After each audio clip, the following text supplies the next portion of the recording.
Hello, everyone. I'm Adam Robinson, CEO and co-founder of Hireology, and I'm here to give you a quick rundown of what the June 2021 Bureau of Labor Statistics Jobs Report means for you.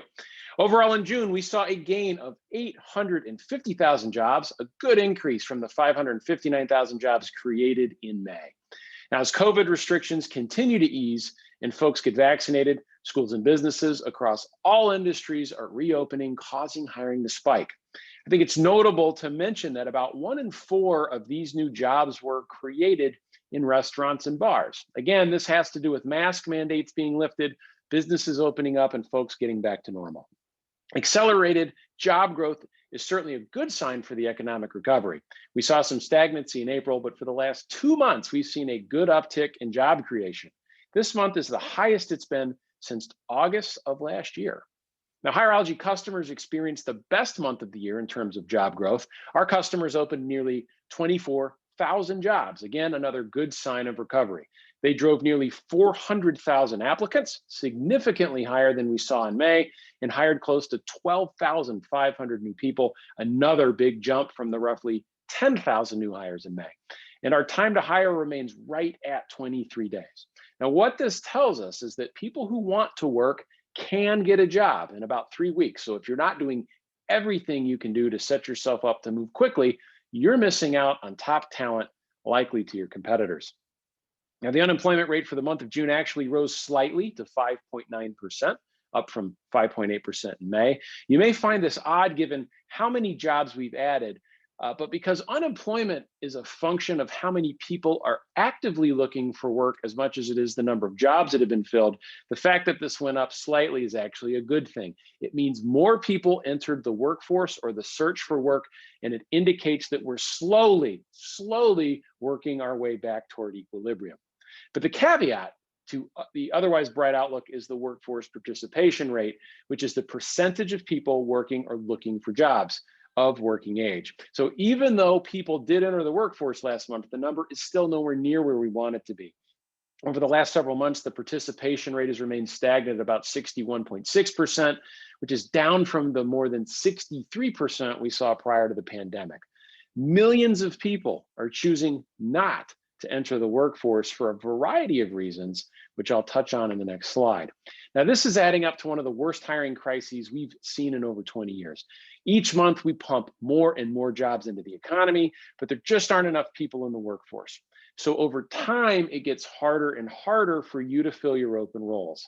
In turn, this is impacting your ability to operate at the level you'd like to as cities open back up, and you're missing out on revenue. And I know that this imbalance of labor supply and demand has been a trend for more than a few months now, but we are reaching a point of criticality where this crisis is worse than it's been in decades. We are in an applicant economy heavily tilted to the job seeker, and it's only getting more challenging for you as an organization looking to hire people. So as promised, what are those factors preventing people from joining the workforce and taking nearly 1.5 million jobs created in the past 2 months? Experts have thrown around many guesses, and here are some of the biggest things we've seen on our own data. Number one, a lack of childcare. School's out right now for the summer, but before that, many kids had not been in a classroom since the March of 2020. This is a really big strain on parents who might find it more fiscally beneficial to stay at home rather than take a lower paying job and pay for childcare.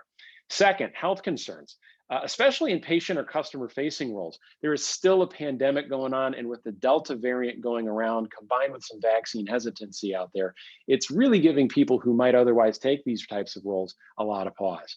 Third, early retirement. Baby boomers who were close to retirement age at the start of the pandemic chose to retire rather than re-enter the workforce, which caused a big decline in the number of people available to work.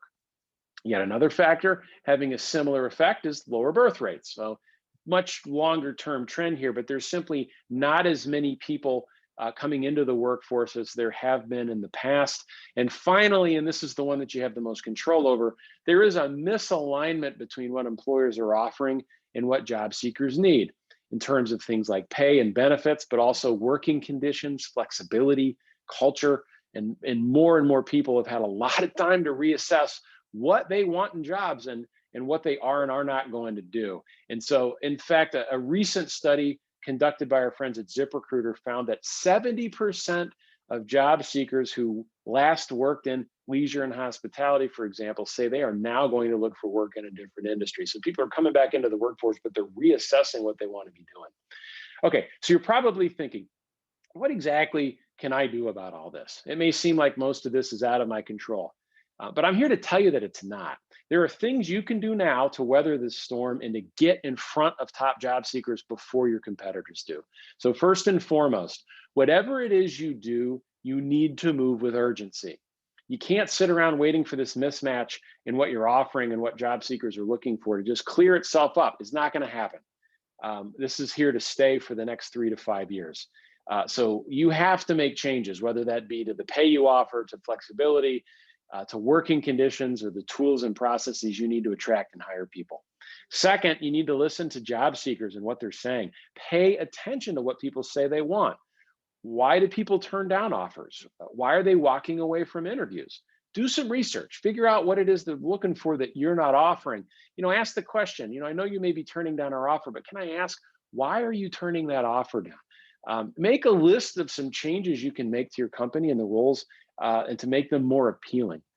Of course, money is always going to be one of those things people want. And if you can pay more, great. But there are other things and other factors in effect here: hours, flexibility, working conditions. Making improvements in these areas really can go a long way. Another easy thing you can do is to turn the top performers you do have on board into recruiters. So not literal recruiters, but rather build an employee referral program that not only rewards employees for referring their peers, but also makes it really easy for them to do so. Folks referred by your existing employees tend to be higher performing and stick around longer, and it typically takes less time to get them on board. And lastly, you need to do a little bit of work to capture the attention of job seekers with a great employer brand. Make your differentiating factors known, whether that's higher pay, a great culture, flexibility, or benefits, and build this into your career site and build it out in your employment brand, much like you would for your company. Make it known in your job descriptions, your social media presence, and of course, your career site. Things like existing employee testimonials, pictures, videos, and very clear description of your employee value proposition, your benefits packages can go a really long way. So folks aren't going to take the time to apply for a job that they don't think meets their needs. But they will do that if you're clear in what's in it for them. And in today's competitive environment, that's absolutely table stakes to success. So to summarize, employers added 850,000 jobs in June, the most since August of 2020. Most of these jobs are in the hospitality sector, specifically bars and restaurants that are now opening up to full capacity as COVID restrictions ease.